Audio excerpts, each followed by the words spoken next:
শুধুমাত্র ৩টা কাজ, বাগান বিলাস সুস্থ থাকবে ১২ মাস। আসসালামু আলাইকুম সম্মানিত দর্শক শ্রোতা, আপনাদের সবাইকে স্বাগতম আমার নতুন একটি ভিডিওতে। এই ভিডিওতে আমি আপনাদেরকে বাগান বিলাসের যত্ন পরিচর্যা, যেটা বর্ষাকালে অনেক বড় এক ধরনের ধাক্কা, ওই ধাক্কাটা সামলানোর জন্য আমি আপনাদেরকে কিছু টিপস দিব। আজ বেশি কিছু বলবো না, শুধুমাত্র 3টা ওষুধ দেখাবো। আপনারা স্ক্রিনে যেই ওষুধটি দেখতে পারতেছেন, এটা হচ্ছে সেতারা। এটা বর্ষাকালে মাটিতে কেনো, শামুক, কেঁচো এবং পিঁপড়া এগুলোর পরিমাণ অনেক বেড়ে যায়, এগুলোর জন্য এই সেতারা। এবং যারা বিভিন্ন ধরনের সারে বিভিন্ন ধরনের পোকা থেকে থাকে, সো ওই পোকার জন্য এটা অনেক কার্যকারী। এবং এখানে এটা দেখতেছেন ম্যানসার বা সাব ফাঙ্গিসাইড। এই যে এখানে আমি এখন প্রয়োগ করছি, আমি আপনাদেরকে দেখাতে পারবো না, কারণ আমার এখন সময় শেষ। আমি এগুলো দিয়ে ফেলছি, আবার 2 দিন পর আবার দেব।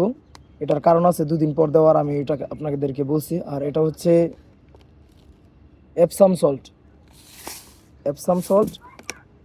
এটা শুধুমাত্র পাতার যেই ক্লোরোসিস, ওইটা দূর করার জন্য। আপনাদের দেখাই এটা আমি কেন এখন প্রয়োগ করি এবং আপনাদেরকে প্রয়োগ করতে বলি। গত 1 মাস যাবৎ খুব বৃষ্টি হওয়ার কারণে আমি ম্যানসার ব্যবহার করি নাই, যার কারণে এখন দেখেন এই যে গাছের অবস্থা ভালো না, পাতার অবস্থা দেখেন, এখানেও আছে একটা ডাল, গাছের অবস্থা ভালো না। এখানে আরও গাছ আছে, এই যে এগুলা শুকায় যাচ্ছে। আর আরও কিছু গাছ আছে যেগুলোতে বড় ধরনের আক্রমণ হয়েছে। এই যে এখানে দেখেন, এগুলা পাতা ফাঙ্গাস ধরে পাতা শুকিয়ে ঝরে যাচ্ছে। এই যে এখানেও ফাঙ্গাস হয়েছে, আগা নাই। এই যে জাকিরানা, এটারও ফাঙ্গাস হয়েছে। প্রত্যেকটা ভ্যারাইটিতে এই ফাঙ্গাসটা হয়। এই যে এখানে খেয়াল করেন থাইডিলাইট, আমার বাগানে কয়েকটা থাইডিলাইট আছে, ছাদে আছে, ছাদের নিচেও আছে থাইডিলাইট, আমার অনেক পছন্দের একটা ভ্যারাইটি।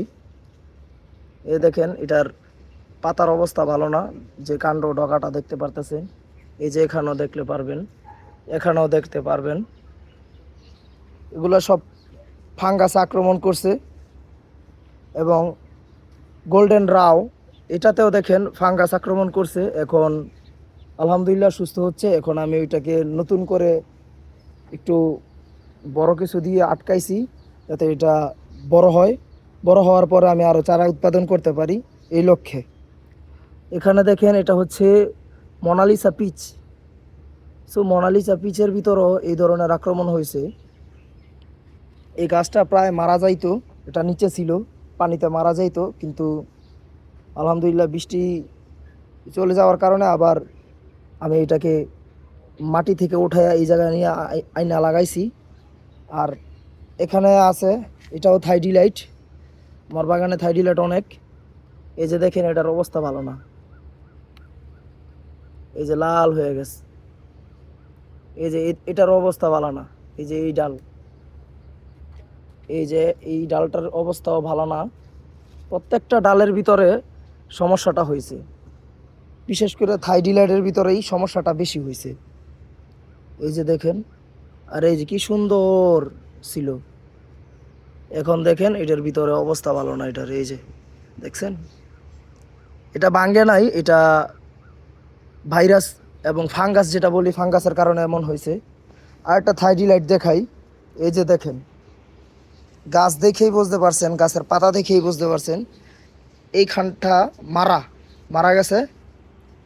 এটা এখন পর্যন্ত ঠিক আছে, কিন্তু আপনারা লক্ষ্য করলে দেখতে পারবেন এই যে গোড়াটা এই পর্যন্ত, গাছটা এই পর্যন্ত মারা গেছে, এই 2টা ডাল সুস্থ আছে। এখন আমি ডাবল রিপোর্টিং সিস্টেম করার পরেও এমন হয়েছে,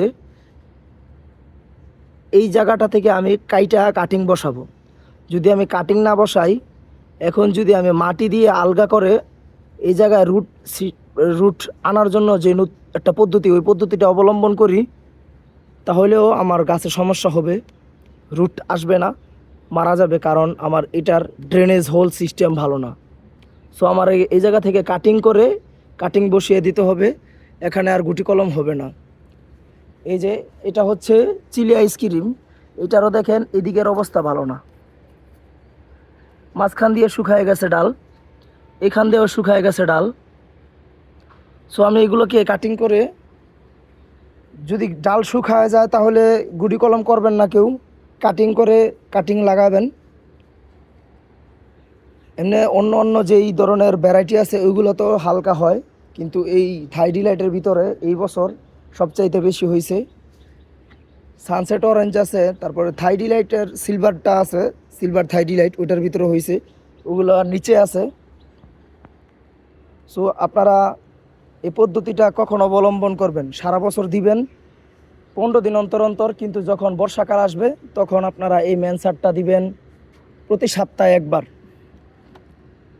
আর সেতারাটা দিবেন কেচ্চো, পিঁপড়া এগুলোর কারণে ড্রেনেজ হোল ঠিকঠাক রাখবেন, এই সেতারাটা দিবেন।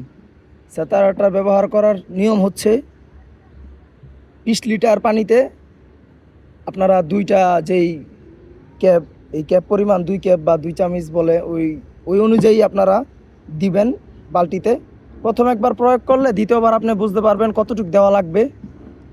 আর এটা আমরা এটার এক মুখা পরিমাণ দেই, এই যে এটা দেখতে পারতেছেন, এটার পরিমাণ দেই। আর এটা 1 চামচ 1 লিটারে দেই, 2 চামচও 1 লিটারে দেই। এটা দেওয়ার একটা কারণ হচ্ছে, বর্তমান বর্ষা হওয়ায় অনেক গাছ ঠিক আছে, কিন্তু কিছু ভ্যারাইটি আছে এটা বাই নেচারই ওরা ক্লোরোসিসে চলে যায়।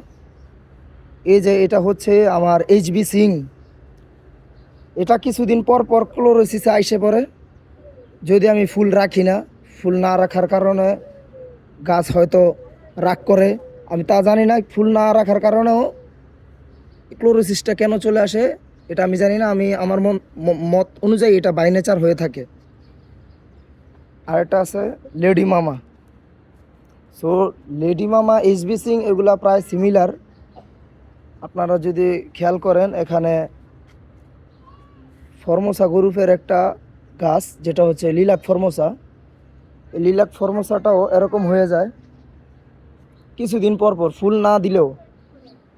এখানে দেখেন, এই যে ফুল দেওয়ার পরে এই যে এখানে ফুল আছে, লিলাক ফর্মোসার ফুল, গাছের অবস্থা দেখেন, এটাও ক্লোরোসিস হয়ে গেছে, এখানেও স্প্রে করতে হইব। আমি আপনাদেরকে যে এপসাম সল্টের কথা বলছি, আপনারা এগুলা স্প্রে করবেন। এই লিলাক ফর্মোসা এই সমস্ত ভ্যারাইটি একটু হার্ডই হয়, এবং শুধুমাত্র ক্লোরোসিসের সমস্যাটাই দেখছি আমি। আর মানে যেই পাতাগুলা পচে যায় দ্রুত থাইডিলাইটের মতো, তা দেখি নাই। অন্য ভ্যারাইটিতে হালকা পাতলা হয়েছে, কিন্তু এবার থাইডিলাইটে হয়েছে একটু বেশি। এই যে মাহারা রেড আছে, মাহারা রেডেও হয়েছিল। এই যে দেখেন, এখনও দেখবেন এই যে পাতাগুলা, এই যে ডগাগুলা, এখানেও দেখেন ডগা আছে এখানে, এগুলা পচে গেছিল, কিন্তু দ্রুত রিকভার হয়েছে। যদি আপনার গাছ বড় কোনো কিছুতে লাগানো থাকে, ছোট গাছ, তাহলে এগুলো সহজে হয় না। আর যদি ছোট জিনিসে লাগানো থাকে তাহলে দ্রুত হয়। এই যে এটা হচ্ছে এমাস প্রাক বলে, আরও নাম আছে, আমার ঠিক খেয়াল আসতেছে না এখন। এই যে এটার অবস্থা যায়, কিন্তু গাছ বড় থাকার কারণে এমন সমস্যা হয় নাই। আর এইখানে দেখেন LD বিউটি আছে, আমি LD বিউটির উপরে ফাঙ্গিসাইড স্প্রে করছি।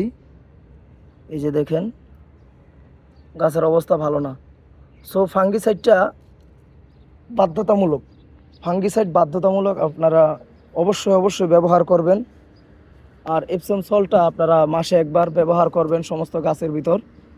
আর এটা আপনারা 2 মাস অন্তর ব্যবহার করবেন।